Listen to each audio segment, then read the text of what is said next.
আসসালামু আলাইকুম বন্ধুরা, কেমন আছেন? গুজরাট থেকে সকল বন্ধুকে জানাই এম কিচেনে অনেক অনেক স্বাগত। আজ আমি আপনাদের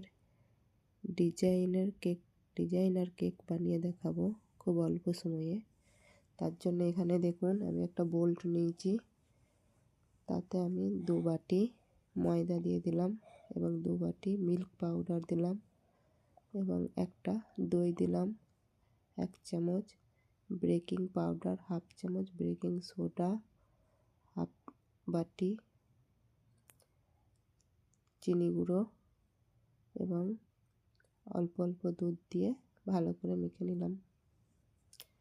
একটা ঘনত্ব বাটার তৈরি করে নেব এবং শেষকালে 1 চামচ রান্নার তেল বা সাদা তেল দিয়ে আবারও মেখে নেব। এই দেখুন আমার বাটারটা তৈরি হয়ে গেছে এবং আমি এইটাকে আরেকটা বাটির মধ্যে ঢেলে নেব, কারণ এটা আমি 2 রকম বানাবো। একটা কোকো পাউডার দিয়ে চকলেট ফ্লেভার বানাবো। এই দেখুন এটা আমার হয়ে গেছে। এদিকে আমি ওভেনে একটা হাঁড়ি দিয়ে দিয়েছিলাম, তাতে পানি দিয়ে দিলাম এবং একটা স্ট্যান্ড দিয়ে দিলাম।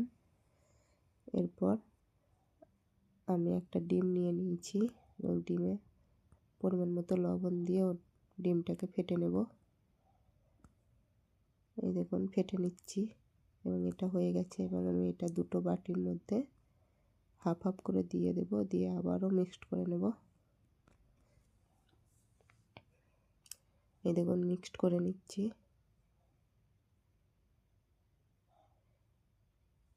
এরপর আমি একটা পাতিল নিয়েছি, যাতে করে যে পাতিলে চা খাই সেরকম ছোট পাতিল নিয়েছি। তাতে আমি প্রথমে সাদা ব্যাটারটা দিলাম, তারপর কোকো পাউডার দিয়ে যে ব্যাটারটা করেছিলাম সেটা দিলাম।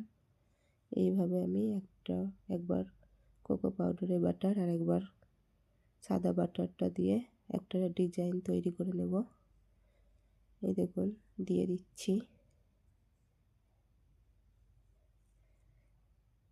এবং আমি ওই পাতিলের মধ্যে আগে থেকেই তেল ব্রাশ করে রেখেছিলাম।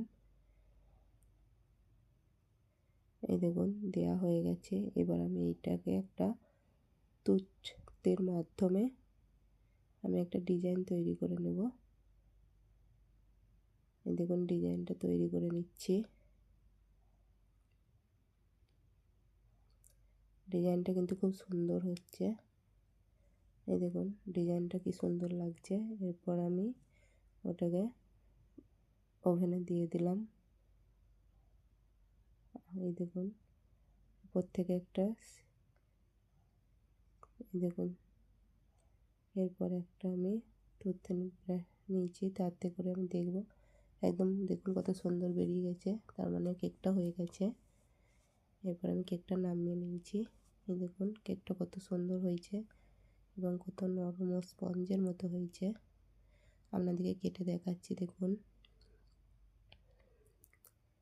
এই দেখুন ভেতরটা আবার কত সুন্দর, দেখুন কত নরম ও সফট এবং ডিজাইনটা কত সুন্দর হয়েছে।